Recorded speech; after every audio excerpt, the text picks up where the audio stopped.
My finger strength is very related to performance because it's a huge limiter for me. So if I am scoring low on finger strength, it is so rare for me to be climbing well.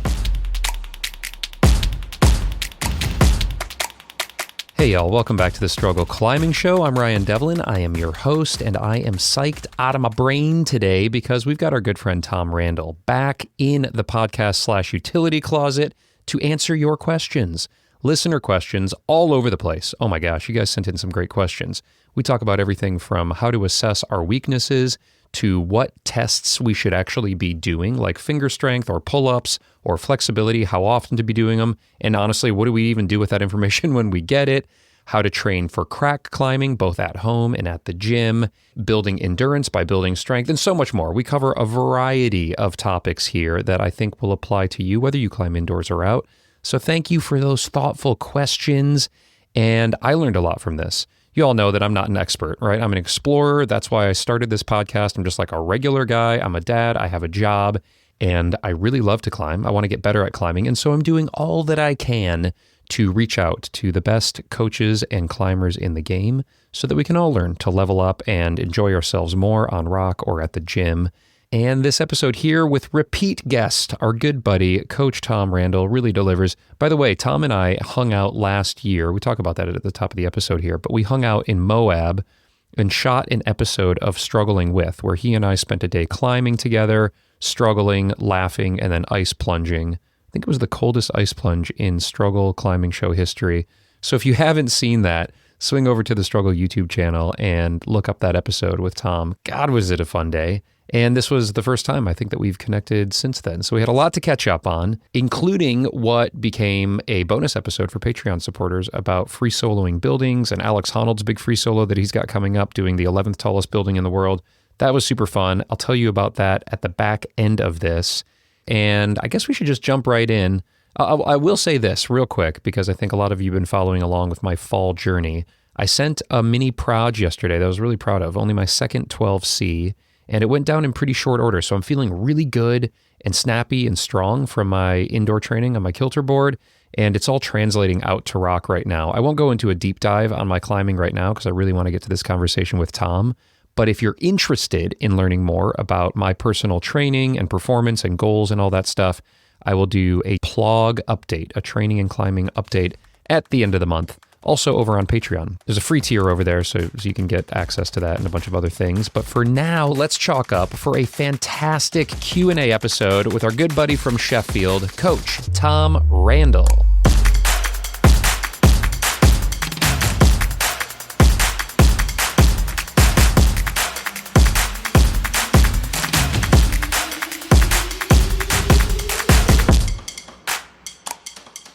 It's so good to see you. It's been ages.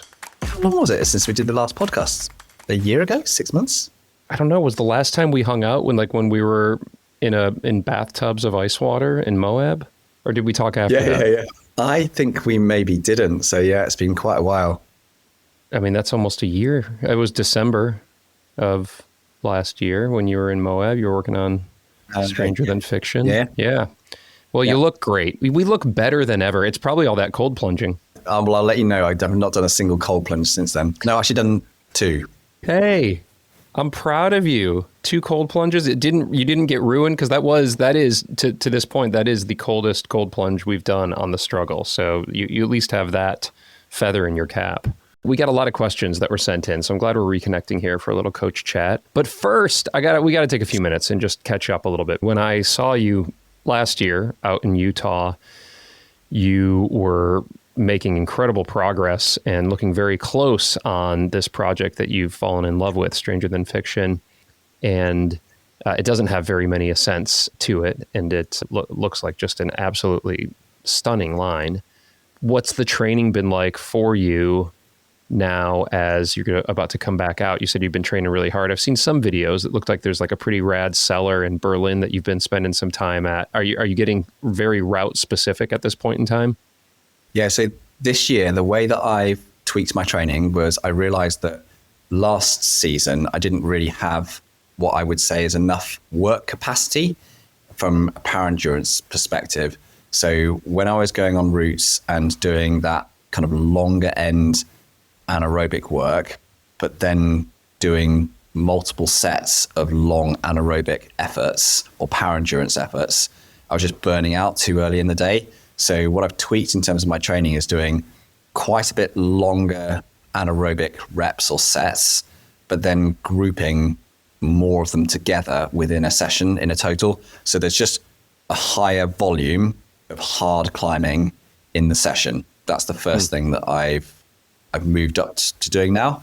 To allow for me to be able to do that and the recovery and doing good quality sessions, I've actually dropped the low end endurance training that I did last year in the background, which is kind of really high volume, low intensity work. And funnily enough, some of my endurance has been some of the very, very best that I've ever had as a result of doing that, which has been a surprise side effect. I wouldn't have necessarily predicted that, but it seems to have worked. So I'm very happy on that in that sense.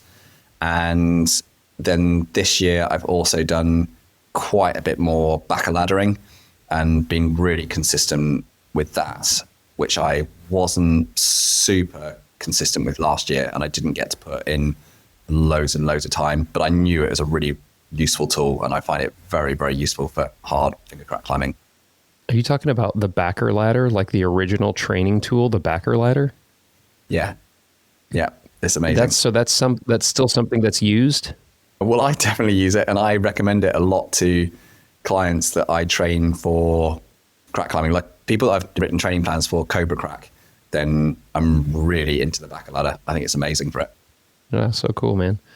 I'm curious about the point that you made just at the end there about how you haven't been putting a big emphasis on endurance training, but you've seen gains or improvements, it seems like, in your endurance by focusing more on this heavy anaerobic training. Maybe you could explain a little bit about what that looks like in terms of kind of what you're putting your body through in those higher volume anaerobic sets, but also what might it be worth looking into more with the team at Lattice or others who are just wanting to run experiments on themselves. Somebody like myself, for example, that climbs predominantly longer, pumpier, more endurance routes like at the Red River Gorge. Can endurance be built up anaerobically, like build like this power endurance block that you're doing? Or, did you just come into this thing with such a good base of endurance that it's not something that you need to continue to train? I'll answer your question kind of in reverse. And it's to say that typically we would do very high volume bases to work to create the best power endurance or endurance for long sport climbing routes at the end. And you kind of slowly refine and you taper both the intensity and the volume as you go towards a peak to fit the specificity of the goal. And that's a really normal way to approach it. But you will find that sometimes, either because an athlete has been training in that manner for a really long time and they're kind of seeing that decreasing return on investment, or just simply because through the nature of the training that they've done and the things they put themselves through each year, is that almost unbeknownst to them, they've opened up these little, almost like weaknesses or opportunities in terms of the training approach that they can take, where they can, rather than just going for a high volume approach of endurance training, now they can take more of a high intensity anaerobic power endurance approach and see improvements in endurance. And it's just, this will occur occasionally because of what you've done over the previous 5 years, for example. So in my case, I think this one comes down to a few different factors. Yes, as you point out, I have a really, really good endurance base. I've always been a good endurance climber, and I don't tend to have to work loads of it. But actually the previous 2 years, I did do plenty of that base because I'd lost loads of it when I went off and did ultra running for a couple of years. So I almost did my foundation again, did that work. And if I'd done the endurance again this year, I still would have seen some results for sure. It would have been good. But in this case, I almost lucked upon a slightly different approach because I needed to put more time into the intensity. And that generated me better results because the foundation was there. I opened up more opportunity for high quality work. I would say, because I'd dropped the volume out. So whenever I was doing sessions, doing super high quality sessions, none of this, I'm just toasted from doing endless laps. My forearms are always hurting and I need to have loads of recovery between my training sets because I'm just generally tired. I didn't have any of that. And also, I think another part of it is down to the fact that my climbing is always balanced between this crack climbing and face climbing. And it's difficult to say how much conflict that you get between the muscle groups and these two different styles of climbing with your training. And I think we still don't understand quite how this works. And it's probably something that we'll have more understanding of maybe in 5 or 10 years when there's more elite level climbers that spend their time really focusing on high quality crack climbing and high quality face climbing, because that number of, professional level athletes, the pool of them right now in the world is pretty small. There's some amazing face climbers who do a bit of dabbling in crack climbing, but I mean, how many is there? 20 of us that have really put the time into both? Not many. But in answer to your question about what did I actually do, then the headline of what I was trying to achieve was I set my goal into the session as being, I want to do really high intensity work, which represents the very hardest climbing that I'm going to be doing on my project. So on Stranger Than Fiction, it's loads of V7, V8, and V9 sequences, more or less. That's the kind of intensity that I'm looking for. So what I try and do is work the important muscle groups and do those at intensity, which is at that 7, 8, 9 level, but then just break the things down into sets that mean that I always get just enough recovery between those sets that I can do lots of climbing at that standard during the session. So in a way, I haven't been super scientific. I haven't sat there and gone, right, stopwatch for this amount of time. This set has to be 18 moves. This set has to be 25 moves. I've just gone, how long can I climb at this intensity for? It needs to represent power endurance. Okay, I fell off. I'm really tired. How long do I need to rest to go over to the back of ladder there now and do a sequence on the back of ladder, which feels like V8 and is really power endurance? Okay, I did it. I'm toasted. How long do I need? I think about 8, 9 minutes rest. Wait, go on the paddle hands, do the same thing again.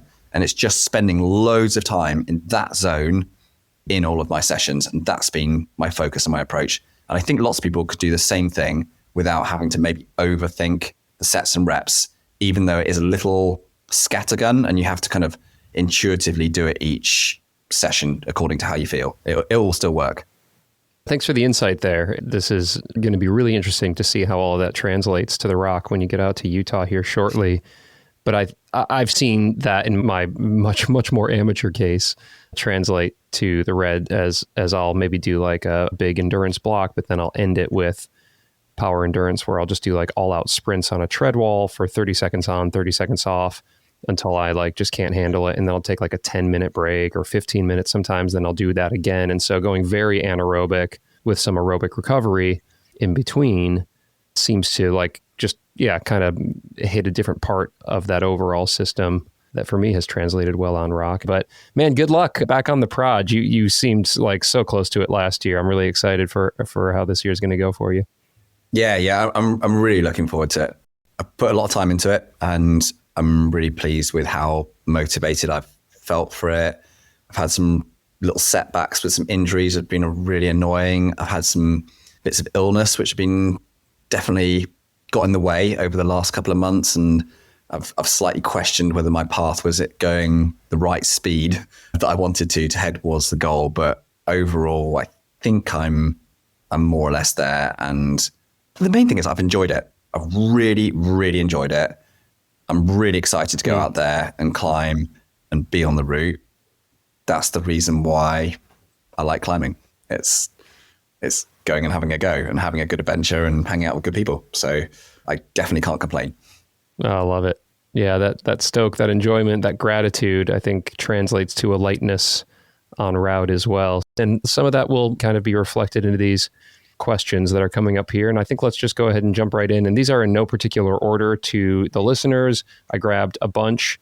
There was a lot of questions that came in. I grabbed as many as I thought we would have time for, and that spanned a variety of different types of topics and climbers and questions and specificity. So we'll kick things off here, Tom, with a question from Jan, or Jan, I think it's Jan.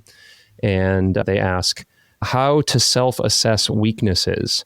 Not specifically in crack climbing, more of a general question. I suppose everyone has a feel for what's holding them back, but from personal experience, that's very often different from what stands out for a proper coach. Is it even possible to have an objective perspective on our own climbing? Yeah, very interesting question for those of us who don't have a coach or maybe work with a coach very sporadically. Can we even figure out what our weaknesses are, or are we blind to them?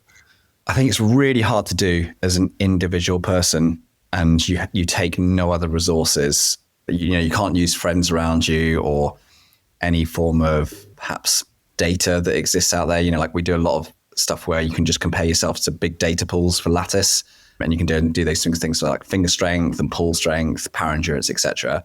But on your own, not using, because as you know, I'm a big fan of the kind of crowdsourced wisdom of your climbing friends and partners. And I really like that exercise where you go and get maybe four or five of your really good climbing friends who've climbed with you over the years and do a little kind of silent declaration from all of them of what they think your weaknesses are. And then you just go around the pieces of paper and open them up afterwards and see what are the common denominators. And I would say most of the time your friends will have a really good view on what you need to work with. But coming back to answering this yourself, then I think the most important part of this is going to be around maybe what you call like reflective practice, and the pattern of regularly checking in with your own climbing and looking at the full spectrum of all the things that go into performance. So the kind of technical elements, the strategic ones, the physical ones, the mental ones, and working out whether you can even come up with your own scales and ways of assessing those and then tracking those over time. And I think from what I've seen with some of the clients who've worked with who do some of this kind of above and beyond what we'll do with lattice, is that can end up being a pretty useful and reliable way of self-assessing your weaknesses over time, simply because I feel like if you get into a practice of getting into a certain way of looking at yourself and you do it in a fairly consistent, systematic way, you will pick up trends. And that's really what it comes down to. And when people have issues with self-assessing, it's because they just look at themselves once or twice a year and try and work out where they're at. They're just not very practiced at it. And this is the thing that people need to go and do. They need to see assessing yourself as being a skill, and it's something that's got to be worked on. And potentially maybe go back to that whole thing of using friends around you, is do some of that, but then ask your friends whether they think your self-assessment is any good, and they can be your guides as to how good your self-assessment is. So yeah, in a really long-winded way, I'm saying, yes, I think it's possible. It's hard, but consider it a skill that you need to practice, and you probably need to develop your own framework that needs to be consistently done over the years. A practice that I had for quite a while that fell off, and now just hearing your answer there, it has reminded me that I think I should pick this practice up again, is I used to do this thing after every gym session and every session outdoors, definitely every session outdoors, but I tried to do it for gym sessions as well, where I would, at the end, for each route that I worked on, I would note what I felt I did really well and what I felt I kind of struggled on or needed to work on or biffed up or whatever. And so then I would have these logs like in Mountain Project when I would like do a route or not do a route, rather than just like ticking it in the app. I would add a note to each one, what I thought I did well and what I thought I needed improvement. And then there was a reflective opportunity to then, when I would go revisit those routes, or I would just look back on climbing days from the prior year, I could go back and look and be like, oh, there's a common thread here where I felt like I couldn't rest well a majority of time on all these things. Okay, well, maybe I need to figure out what that means. And what that means it could be that I need to train endurance, or that I need to learn how to get better hip mobility so I can get closer to the wall and rest. And, there's a little bit of sleuthing that needs to be done there in terms of the solution. But just reflecting on that, I thought was a useful practice. And then I kind of stopped doing that specifically. I keep a journal every day. And so I write down every day kind of just how I'm feeling, what I worked on, and, any test metrics that I did. But I did like that specificity. And I think I'll revisit that, of just noting what went well, maybe what didn't go so well. And then if you don't have friends who can help you self-assess, to your point, and we have talked about that in the past, that seems like the best way, because you're getting a truly, hopefully, objective outside opinion. But you could then review back your own notes and try to start to form some conclusions on, areas that you need to work on. Is that something that you do for yourself? How do you self-assess or work with others to assess your strengths and weaknesses? Yeah, I was actually just thinking that about 2 or 3 minutes ago as I was talking, going, wait, how do I feel about assessing myself? And I would say I feel pretty confident with it, but mainly because I've spent so many years assessing others that I've got loads of information on how climbers perform about my grade and how I relate to them. So it's always quite easy to see my weaknesses, because I know how, let's just say I'm a 514A climber. I've coached and assessed and hung out with lots of 514 climbers over the years. So I've got that big picture in front of me in my head all the time. And it's easy to kind of self-profile and know where I'm at. So yeah, maybe this goes back to the thing of, for people self-assessing, a key part of the equation for them is spending some time as well understanding, what does your peer look like?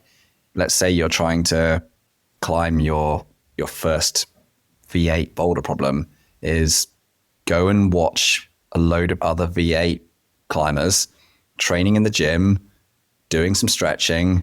How do they work problems? Are they quite rounded? What's their footwork like?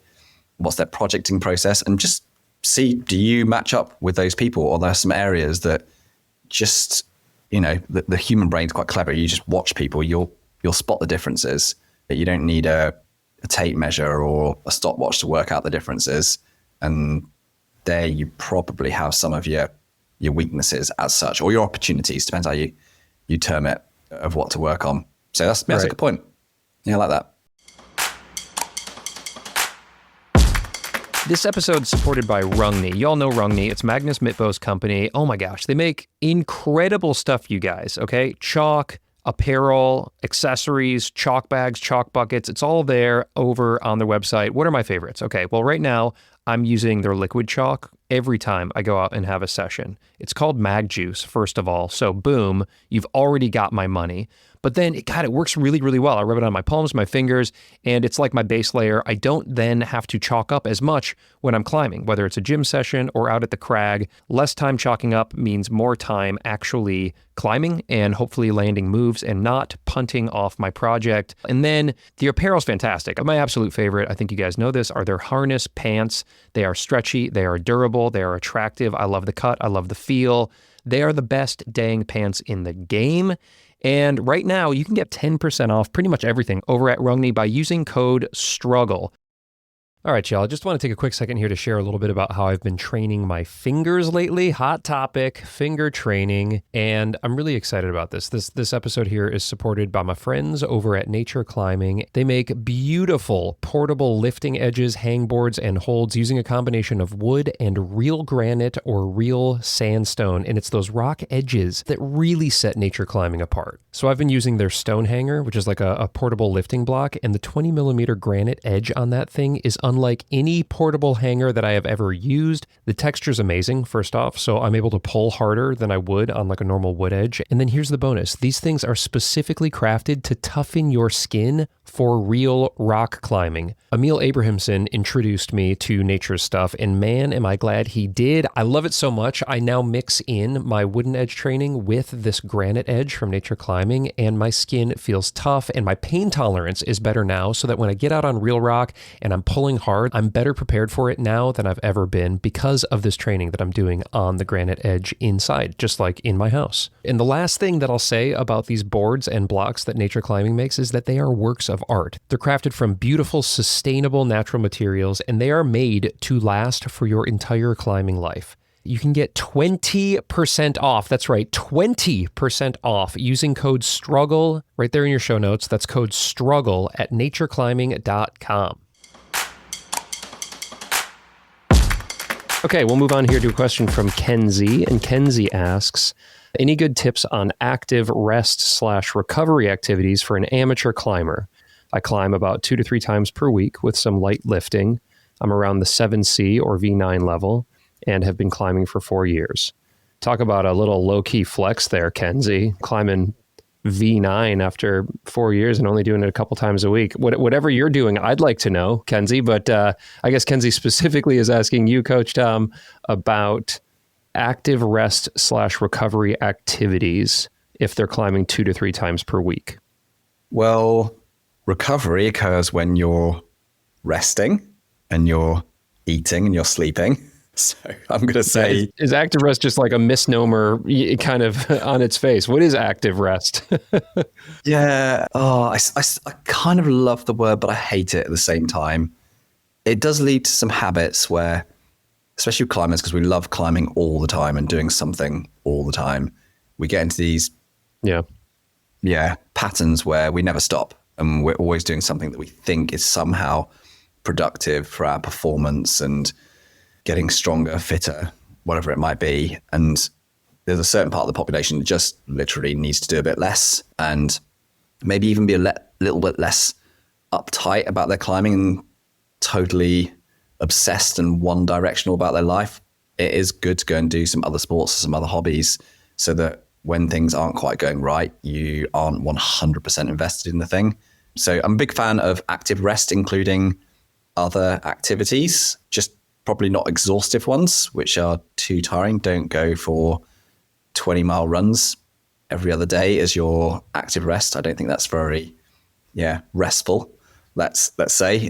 But in terms of where I think the general population will see improvements through active rest, I would say this is about looking at where are your general holes or opportunities that exist in your climbing right now and encouraging yourself to do activities which you think might improve those holes within your climbing or provide you with a bit more opportunity. So give you some examples would be, let's say for me, I'm generally really nervous about being on lead, being in exposed environments and fear of heights, for example. So my active rest might actually be going out and doing very, very simple, straightforward, scrambling, super easy sport climbing, trad climbing, where I'm just on lead, on the end of a rope, hanging around at the tops of crags a bit, being exposed, and none of it's going to really hamper my actual physical rest from the training that I've done, but it's going to be working me mentally and putting me into a better zone.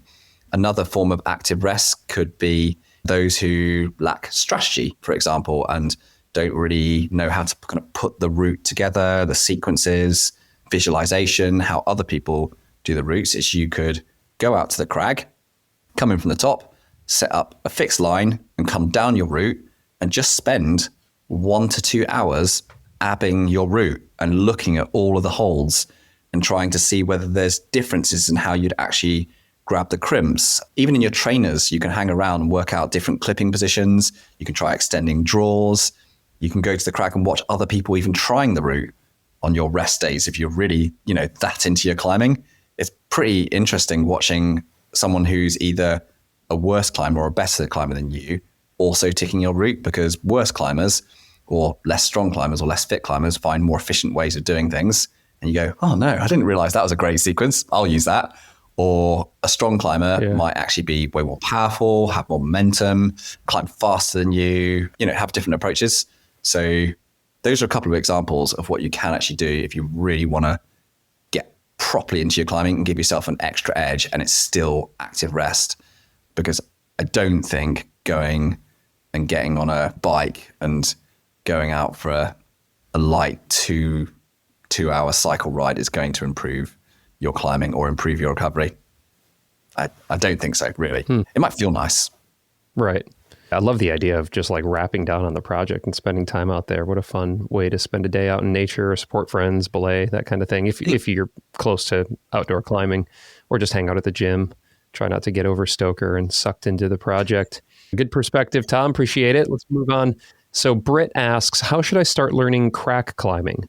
I'm a boulderer and a sport climber, and jamming my feet and fingers into cracks scares the hell out of me.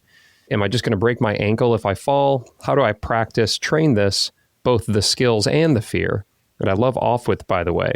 And then there's a follow-up question from Rosie, who said, same question as Britt. My husband and I are climbing more routes with cracks in them. I'm finding opportunities for hand jams and finger locks, and they're scary when I don't know how it's supposed to unfold or feel. For routes with 1 to 2 crack moves, should I tape? Also, how to optimally weight a sideways foot jam in a crack. So there's some nuanced questions there, but both of them in this world of essentially wanting to become more proficient and comfortable, both mentally as well as physically, with crack climbing. Something you deal with quite a bit, and you also have a Wide Boys crack climbing global crack school that we've talked about in the past. So we can throw a little plug in there as part of your answer if you'd like. It's been approved by management. Go and sign up to Global Crack School right now. Link in description. No, yes. The recommended approach in terms of getting to grips with your crack climbing is to go and spend time with someone who knows how to crack climb. That could be a coach. It could be going to the crag or the wall where there's any crack climbing and just talking to other people or watching them who may be doing it and observing how they do things. Or ideally is finding friends within your network or people that you know who climb, who are quite good at that form of climbing, and saying, can you take me for a session? And I'd like to learn. It's essentially free coaching. And that is the way to get through all of the worries and the fears and thinking, oh, is my foot going to get stuck? Do I need my hand pinkies down? Do I need it pinkies up? How do I do a hand jam versus a fist jam? Just have someone demo that thing in front of you. And that's the most effective way of getting good at crack climbing, because live you'll be able to ask, why is that hurting? Or this isn't working in that position. And then they'll say, well, because you've got your right foot on the wall instead of your left foot, swap feet, have a go. And then you go, yes, brilliant. So yeah, in-person coaching, I think, is the number one way to deal with this. I think it will allay a lot of your fears that you have as a beginner climber around things like the pain of what hurts, because they'll be able to show you how to tape up. They'll show you how to, put a pair of crack gloves on, appropriate shoe choice, because again, shoe choice makes a massive difference to how much cracks hurt. And they'll talk you through that. And like many other forms of climbing, it all improves just by contact time with that style of climbing. So you'll be a considerably better crack climber and a more confident one and a more comfortable one after 10 hours of climbing on cracks versus 1 hour. So just put your time in. Mm-hmm. It's that simple. And I think the mistake a lot of people make is they go, let's call it normal climbing on face holds, whether it's inside or outdoors. And they do that for a few months or a couple of years. And then they go and try crack climbing much later on. And they've already got quite good at doing the thing. So it seems like a massive setback to go back to cracks. And it seems desperate and kind of uncomfortable. And the mistake is that I feel like crack climbing isn't included enough in beginner experiences so people understand that it's just part of the game. And if we all learned it earlier on, we would have a much better time with it, because it's a technique thing.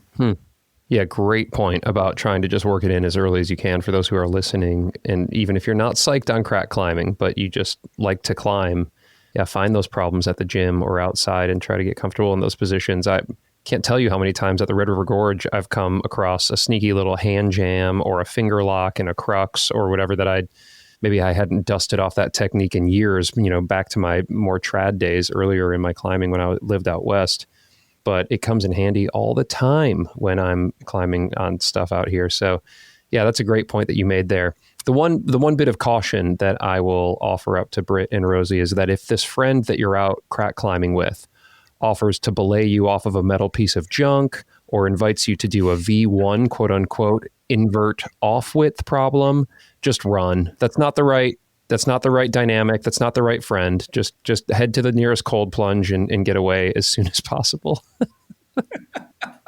You're not wrong. You're definitely not wrong. Still a bit of trauma from that invert off width boulder, Tom. But I did learn so much that day, and God, did I have fun. And that's at the end of the day, I just got absolutely humbled and pounded by this V1 boulder, but I just had so much fun. It had nothing to do with the send or the not send. So yeah, as long as you're having fun, you're going to be learning as well. And that's all that matters for us amateur climbers. One of these days, you'll get to return the favor when I come to Red River Gorge, and you'll be able to laugh your head off as I'm getting pumped by having done the 134th 30 centimeter move off a single pad edge in a row and wondering why on earth did I not do more foot on campusing. So it'll all come round. Oh, I cannot wait.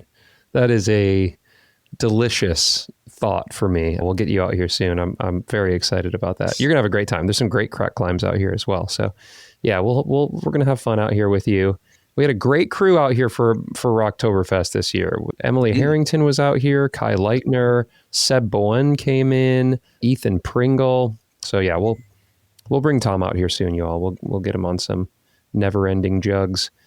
You're gonna have fun. Okay, so Sky says, "Hi Tom, I'm a classic gym boulderer who doesn't go out much. However, I still have medium-term goals of reaching specific grades or testing oneself in local competitions. Long-term goal is to go outside more. Could you talk a bit about periodization for gym climbers? How often should we be looking to perform? I see a lot of people either always training really hard or always trying to perform. Personally, I'm building my capacity back after inconsistent climbing during the summer, and my goal is to climb V9 in the new year. Currently, I'm climbing V8. And I really like this question, Tom, because for outdoor climbers, we kind of have a built-in performance season and maybe rebuilding or training season. But if your stoke or just your life circumstances that you're climbing indoors, it's kind of always conditions, if you will. So to Sky's question about periodization for gym climbers, what do you say? Yeah, so the periodization equation, there's some fairly broad rules that you can apply. But of course, there is a degree of individualization, like anything to do with physical training, that will always occur. So to deal with the broad rules, I would say that most indoor climbers, I don't think you should be looking to, let's call it, periodize to peak performance or get into peak shape or climb your hardest stuff and very specifically structure and organize all of your training to capitalize on, let's say, 4 to 6 weeks of a certain part of a year, more than 2 or 3 times a year. I think that's about the maximum that you can do to have the peaks and troughs, adequate recovery, feel psyched, deal with the physical part of that and the mental part of it without just not actually achieving the peaks.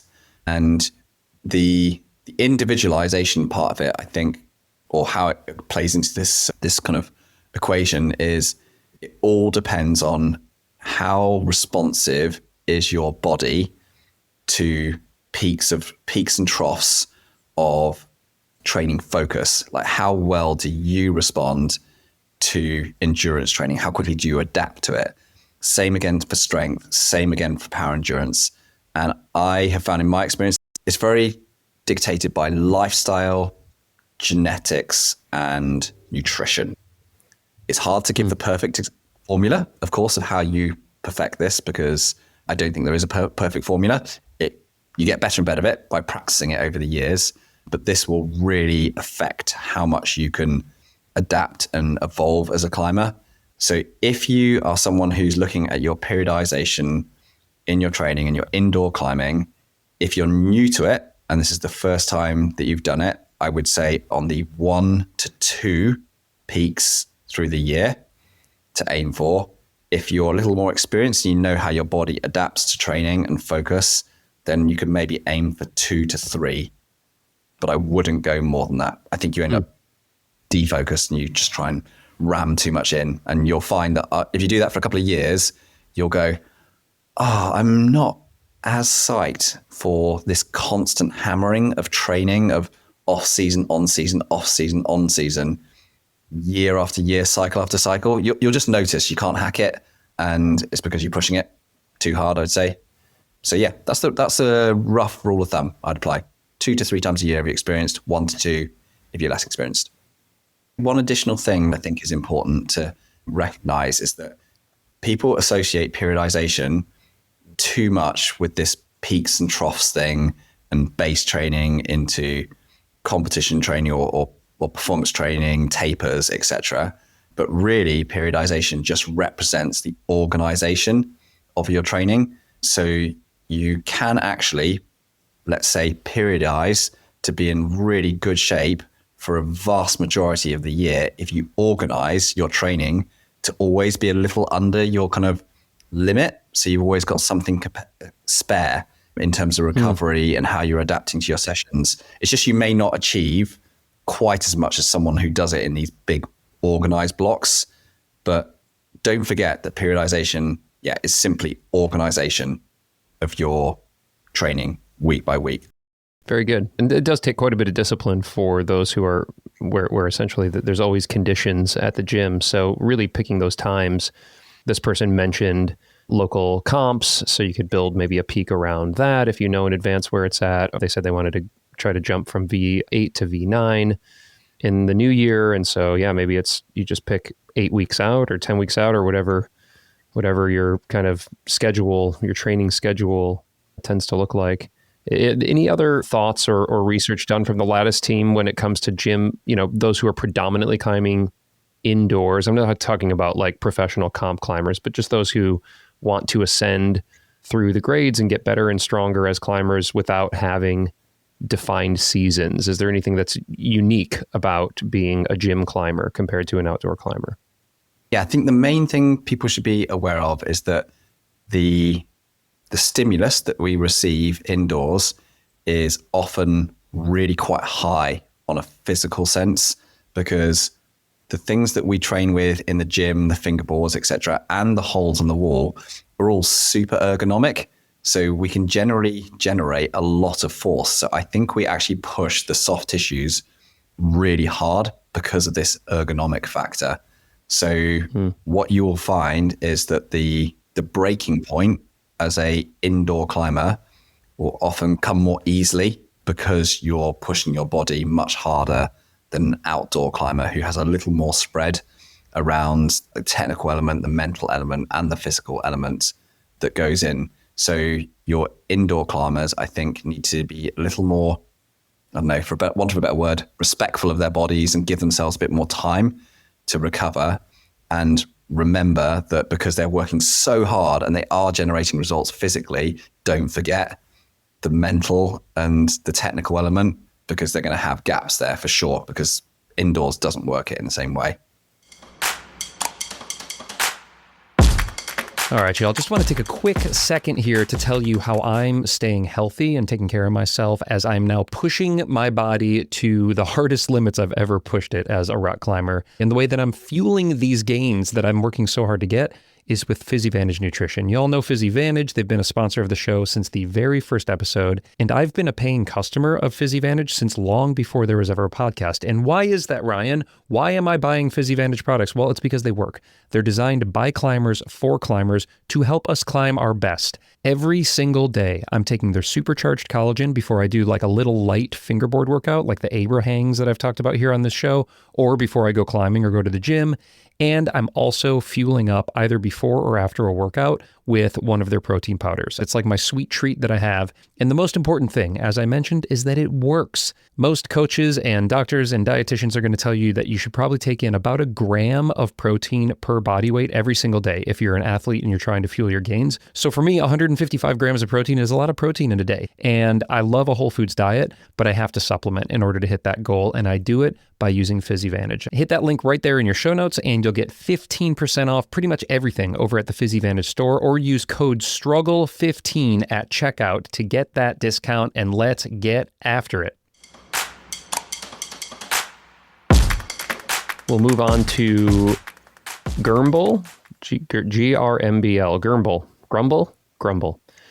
Grumble asks, which crack size should one train the most? And train is in all caps, so the emphasis is on train.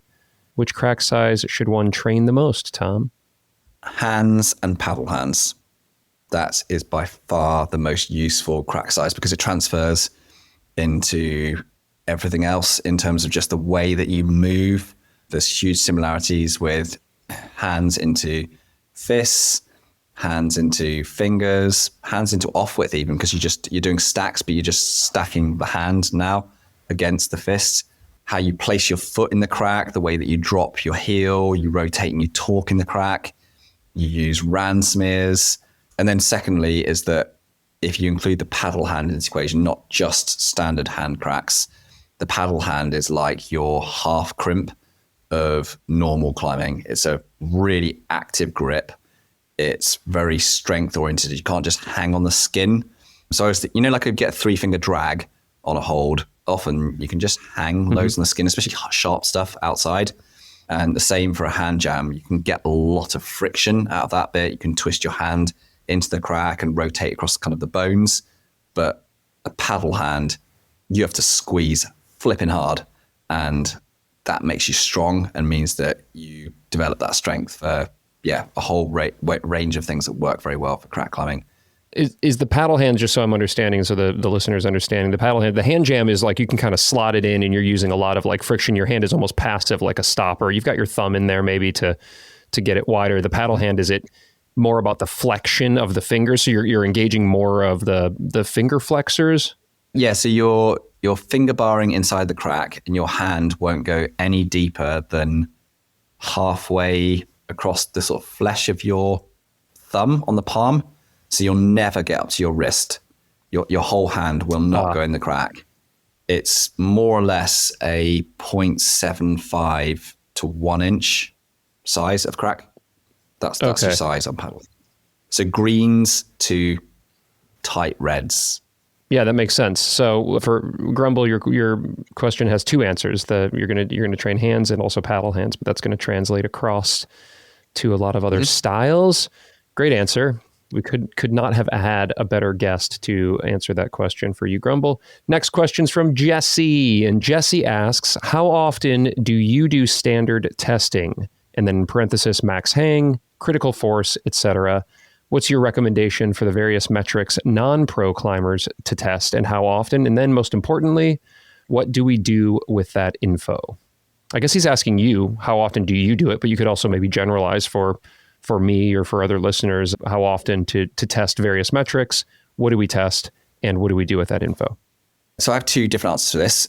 If I'm in a phase where I'm concentrating on finger strength and I'm trying to make improvements and it's a really important part of my training, then I will test my finger strength every single week, more or less. Wow. And sometimes twice a week, because I really want to track where I'm at. I find it's a very good indicator of my recovery from sessions. So if I'm in peak performance or I'm trying to be in peak shape and doing very high quality sessions, if I don't more or less PB or get very close, like within a kilo of my PB in my strength training at the beginning of the session, I know I'm not recovered and I probably need to leave it another day. And then secondly, if I am actually focusing on finger strength training itself in sessions, I always want to know where I'm at that week so that when I set my intensity of the actual reps during lifting or dead hanging work, I'm getting it exactly in the right zone.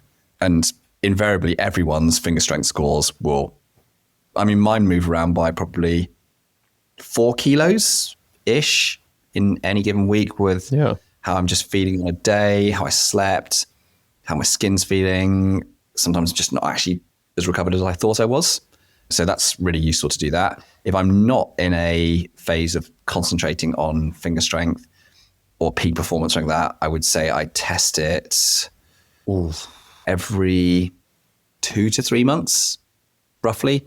I just have a little check-in, just see where I'm at. I find it useful to have quite a big distance between the testing because I don't want to obsess about it in a period where it's not the important thing. It's just a piece of data and I can go, okay, yep, that's where I'm at.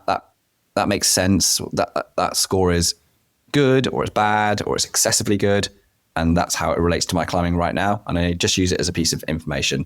So I'm only testing when it has relevance to what I'm trying to do. I don't do it unless it has relevance.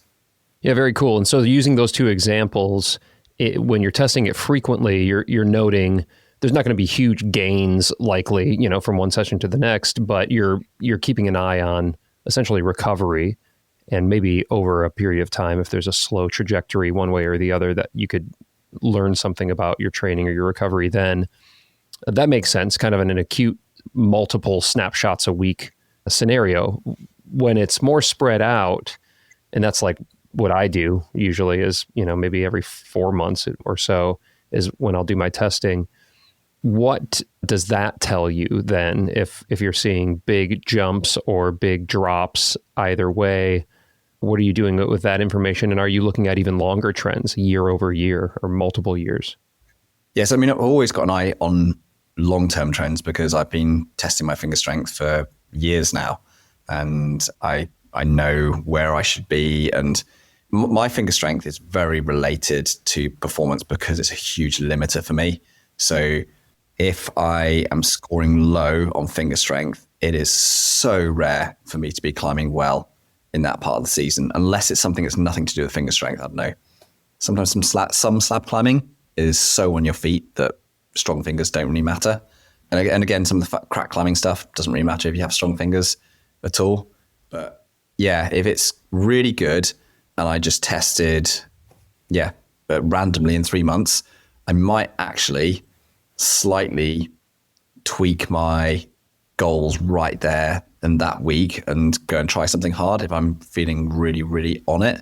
I'll have a quick look at what training, performance, general loading led up to that point over the previous month or so and see if I can find any new patterns or anything that caused me to have a particularly high score, because I'm just interested, because I'd love it if I was always exceeding expectations. So I want to learn from that.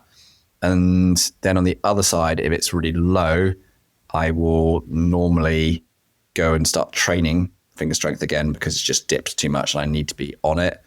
Or I'll take away the conclusion of I'm exhausted and I need to have some rest and I've just been climbing too much and I need a week off, a few days, 2 weeks off. Right. What it is.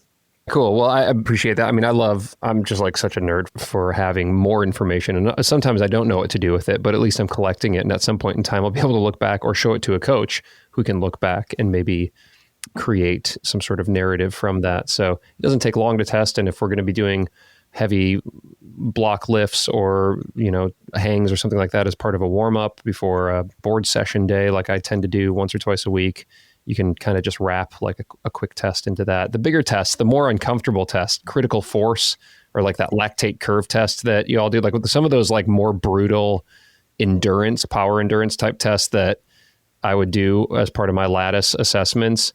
Those are fewer and further between, to be honest. I'm like not always willing to get into that pain cave and test very often for those.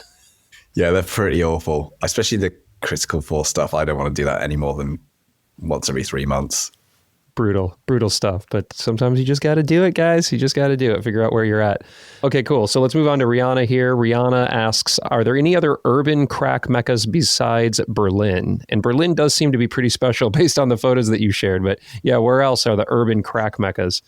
So I've been looking a fair bit, and me and Peter always got feelers out with the Wide Boys fan base. And I don't think there is anywhere that's as good. There's a reasonable number of bridges, which seem to be up in both Norway and Sweden. There's a fair bit of that, bridge roof cracks. But on the sides of buildings, I don't know what it is about that city. I've even had a look at some other German cities and just couldn't find anything. I haven't really got an explanation for it. Maybe it's something with the architectural regulations or something to do with this smash up of East versus West and that Russian plus German influence. I really don't know, but I'm confident that there can't be anywhere too similar to it because we have lots of people that send us photos and videos of things that they found around the world and they don't turn up in many other places. I'd love to know if someone out there is listening who's an architect and can tell me why is it that you get this, please come and tell me, because I want to know where the next place is to look, because I would love to find some more good stuff. All right, strugglers, put out the feelers, and for all you architectural historians out there, let's figure out why Berlin is so special in the crack world. Cool question, and let's move on. Alexander asks, this is a good nerdy crack climbing question for you crack climbers, for you wide boys out there. If you don't have a lot of opportunities to get on 0.5 to 0.75 size cracks, what are some ways to train ring locks and off fingers jamming? I'm noticing that many 513 finger cracks in Indian Creek have 0.3 and smaller sized cracks. I can't get my back three fingers into cracks this small. I feel stumped trying these harder cracks. Zebras and moonbeams, Pabst Blue Ribbon, Christmas Tree, I guess those are route names. What techniques am I missing? I find that for vertical and overhanging 0.5 to 0.75 size cracks, my only chance for a foot jam is to curl my toes back and just stick the tip of my shoe in. Is this my only option if there aren't features on the face for standing on? Okay, so that's kind of two separate questions. One's about the toes and one's about the fingers. And it all went over my head, but I'll let you just take it from here. So there's a question about how to train 0.5s to 0.75s without having a crack. If anyone knows the answer to this, let me know, because I don't know what the other option is. I would love to have one because I have to use replicas and I basically bolt strips of wood together and I practice on a fake 0.5 and 0.75 crack. And that is the way to do it. I don't know any other way of doing it. Maybe that's the way right there, which is like essentially you get, what you're saying is, and I saw this at Mary's house as well, like you just get a couple scraps of wood and then measure the distance and bolt them together and like hang them off your ceiling or your wall or something like that, right? Like that seems pretty doable. Like you could probably do that for like $10. Yeah, I mean, it's super cheap and you can do it in a really rough, crappy way and it'll work. You can even keep your feet on the ground and just work your hands up it and sort of slowly move out of your squat on the floor and you can fake the intensity, but it's really specific and it will definitely work in that way. In terms of the really small size, so things like Pabst Blue Ribbon, Zebras and Moonbeams, I've done one of those routes. I've tried the other one. So I sacked off Pabst Blue Ribbon because it was just so tight for my fingers. I just thought it was awful, really unpleasant and couldn't get my fingers in at all. So you are literally left with crimping on the edge of the crack, and that's what you need to do. So this is a point where if it gets very, very narrow, you need to be a good face climber and get into crimping on the edge of cracks, and that is your next option. So fingerboarding, board climbing, get good at bouldering, get a good level of finger strength. That would be the way round it. You certainly can't make your fingers any smaller, and if you can't get your pinky and your ring finger in, that is the smallest option. And for me, I actually avoid those cracks quite a bit now because they just wreck my joints, are really painful and unpleasant. And as much as I don't mind a certain degree of pain and discomfort in climbing, I also don't want to wreck my joints. So I don't do them. Yeah. It's not fun. Don't do it. I know I'm really into crack climbing. There is a point where you've got to decide what you want to do. And then feet, it's all about wearing a soft mock style shoe, which fits big. And I would say around your street shoe size. So for example, if I wear a street shoe 43, I would look to wear a mock in about the same size, even though if I wear a mock for face climbing, I might wear a 41. and really sized down, and my knuckles are really curled up. But for crack climbing and really, really thin stuff, whether it's ring locks, fingers, or anything slightly tighter, nice loose shoe, feet are really open inside, knuckles aren't curled up, and then you can really smear the rand into the edge of the crack and drop the heels. And that's the way it has to deal with that, is size up massively. Have a thin pair of crack shoes, and you just have to invest in the right tool for the job, basically. Appreciate the very thoughtful answer there. Or just tape up your toes like you do on Stranger Than Fiction, right? You could do that as well, yeah. Okay, we'll try to get a few more in here. We're already approaching our time, and there's so many other questions. We can carry some over to the next time we connect, which hopefully will be not as long between our last session and this one. Gumbo asks, Lattice has collected a lot of data over the years. What are the most reliable test metrics as it relates to climbing performance? The most reliable one for sure is finger strength.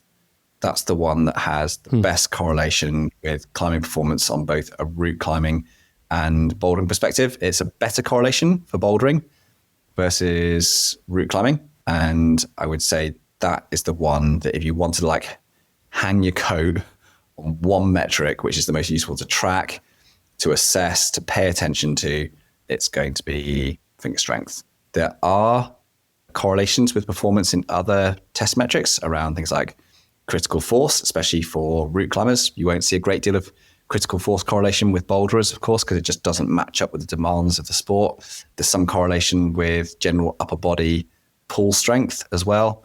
There's some with pull power, so like slap power. And you can do some testing on like a campus board setup.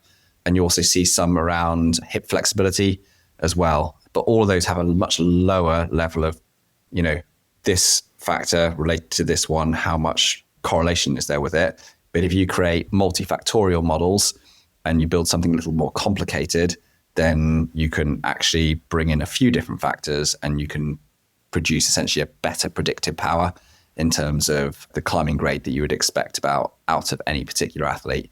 But there's always big caveats within these things because any data model is a representation of the entire data pool that goes in there. And you're an individual and trying to make sense of your individual case based on a large data pool.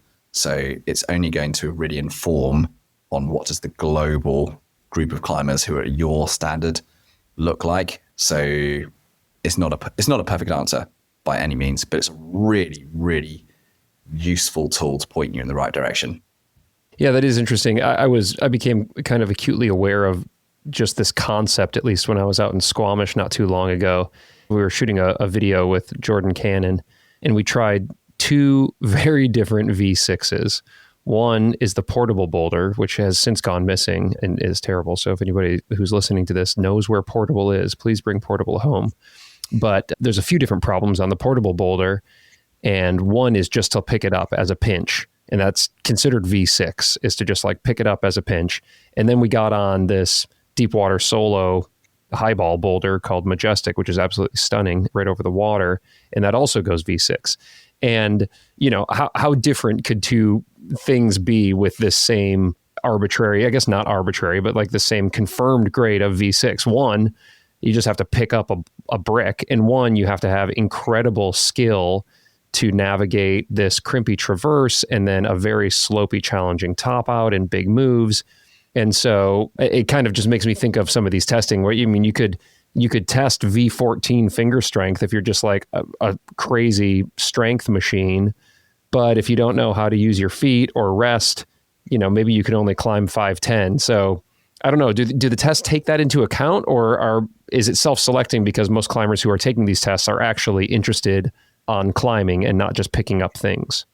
Yeah, you can never take that into account because the questionnaires which ask you to report on your climbing ability is always flawed by the climbing grading scale and the style of climbing that you do and how strategic were you even in ticking that V10 in less than 10 sessions? Was it soft?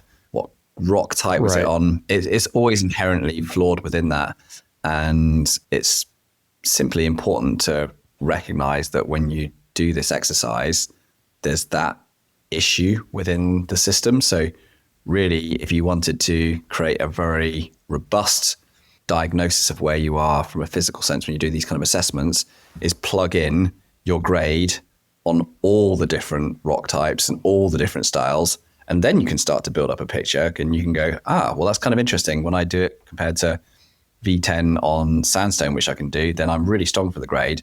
But actually this other thing, which I'm not very good at all, I never practice at, I'm incredibly weak for the grade. And you just have to take that objective view. It's about being honest with yourself and realizing how these things put together. But most climbers are pretty intelligent and well-educated, and they can work this stuff out. And you dupe yourself if you want to use the data in a flawed manner.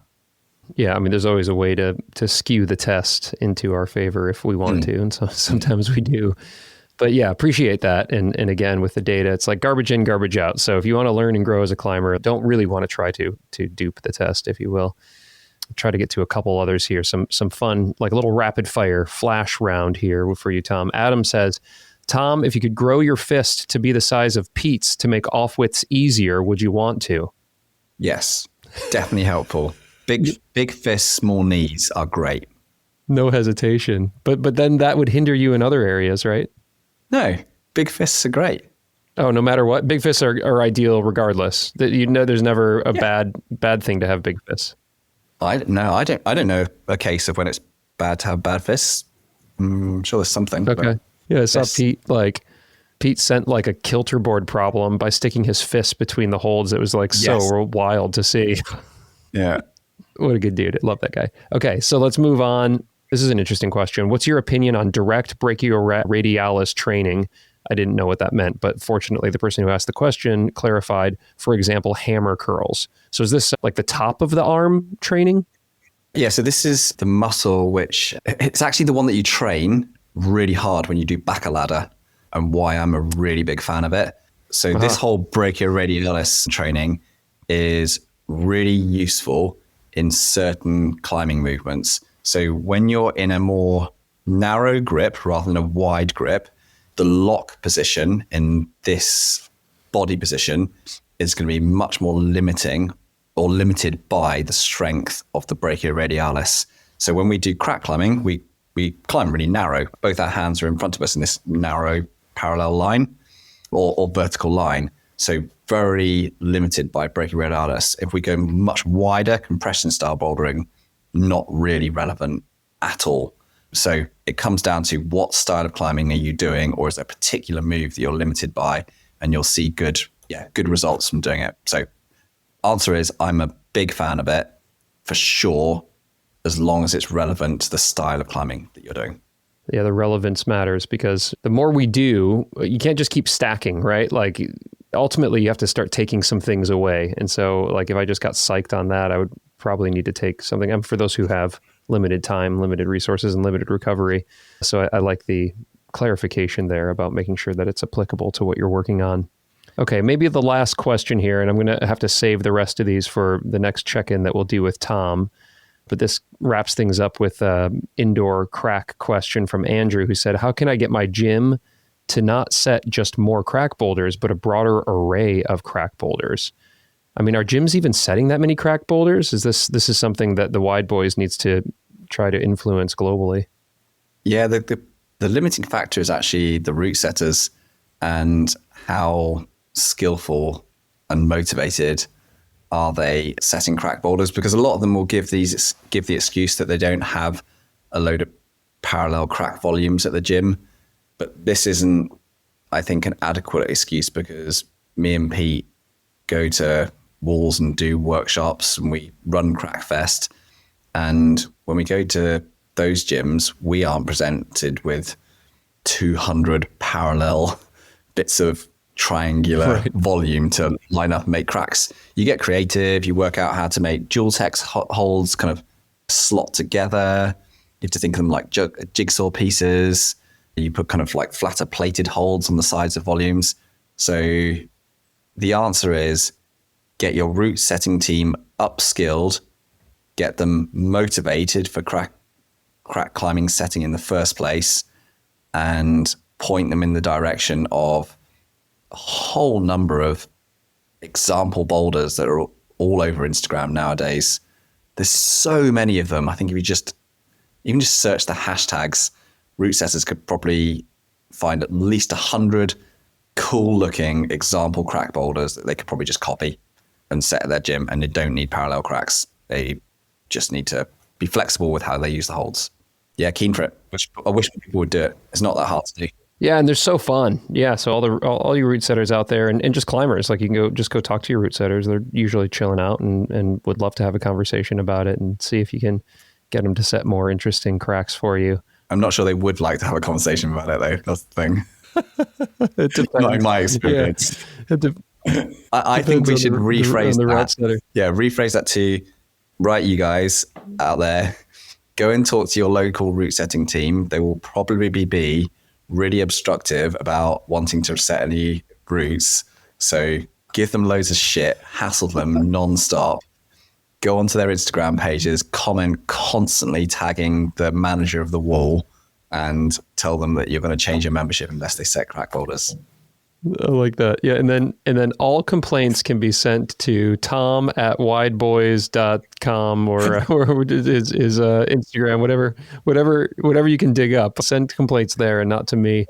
Dude, just so great as always, man. I love connecting with you. You just bring such a joy and a psych, and of course, an incredible knowledge base and experience in the sport. So thanks for answering listener questions today. And man, have a great trip out to the desert. We'll be following along and cheering for you out there on Stranger Than Fiction. Yeah, thanks very much. I'm really psyched for it. And thanks for having me back on the show again. It's been a long time. So let's try and not leave it a year the next time. No doubt. Well, I'll talk to you soon, my friend. Yeah, we'll do. All right, y'all. That wraps things up with our good friend, Coach Tom Randall, in the running for the most frequent guest on the Struggle Climbing Show. I haven't done a count, but he's definitely up there. I get so much out of every time we connect. I hope you do as well. And thank you all for the very thoughtful questions. A lot of those came from patrons of the show. And by the way, if you're a patron of the show, we got a little bonus episode from this conversation with Tom. And I'm going to make this one available to all of the tiers. So usually bonus episodes are only available to the paying Patreon members. Thank you guys so much. That's how I pay the bills around here. But if you're listening to this right now and you are not a paying member, I'm going to put this up on Patreon for all members, including the free tier and trial members and all of that, because I thought it was a really fun little conversation here. And essentially what Tom and I dove into, and it didn't quite fit within the structure of this Q&A episode, was all about his urban climbing recently. He's been doing a lot of free soloing of buildings, predominantly out in Berlin. And we've got this big event coming up. I'm sure you've seen. Alex Honnold is set on Netflix in January to free solo the 11th tallest building in the world, the Taipei 101. And I asked Tom about that. He's talked with Alex about free soloing and buildings and buildering and all this stuff in the past, as have I. And so we kind of filter this mega event that's coming up with Alex in January through the lens of Tom, who's been doing a lot of buildings himself recently in Berlin. And it was a fun conversation and a funny conversation, and actually kind of a pretty insightful conversation as well, just as it pertains to what goes into working the mental game when free soloing, but particularly on buildings. So that episode, that little bonus episode, is going to be over on Patreon and available to all tiers. So if you are not a Patreon member, now's your chance. You can go over there. You can sign up for the free tier, where I release a plug at the end of every month. It's kind of like my monthly training and performance updates. And I do a Q&A there. And I do some other like bonus content that I release for the free tier. And then for the paying tiers, you can get a 7-day free trial if you join up on one of the paying tiers. And that'll get you access to all of the bonus episodes, well over 100 hours now of pro clinics and bonus episodes and all that good stuff. So thank you so much for your support. I am desperately trying to get to 2,000 Patreon supporters by the end of this year here. So if you've ever been thinking about supporting, now would be a great time, whether it's a paid member or a free tier member. I really appreciate it. I'm hustling really hard over here. I hope you can recognize that, and your support means the world to me. So thanks so much for doing it. And speaking of support, Shout out to all of the sponsors who make this show possible. You can check your show notes for links and special deals from today's sponsors. And you can also swing over to thestruggleclimbingshow.com/deals. Do not pay full price for anything, you guys. We got so many incredible partners that support the struggle here. Usually you can use code STRUGGLE or STRUGGLE15 or STRUGGLE10. There's some derivation of the word struggle to get a big discount on all of the things that you need, from chalk to nutrition to shoes to training implements. It's all over there at thestruggleclimbingshow.com/deals. And lastly, a shout out to the people who make the struggle happen. I'm talking to you, Glenn, for helping me to edit these, you, Haley, for helping me to do the artwork and social media stuff, and you, the listener, whether you're a Patreon supporter or just checking out the show from time to time. I really appreciate it. I get so much joy when I hear from you. So hearing from you for this episode, for example, to get questions for Tom, but also just when I hear about your climbing and the things that you're sending and not sending and struggling and learning. I love it so much. You can hit me up on Instagram. Please let me know what you got going on.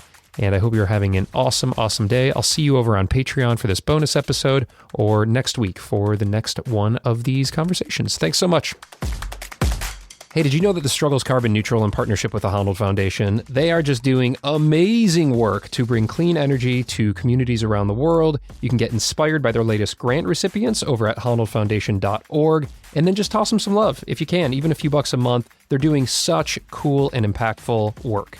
And lastly, The Struggle is a proud member of the Plugtone Audio Collective, a diverse group of the best, most impactful podcasts in the outdoor industry.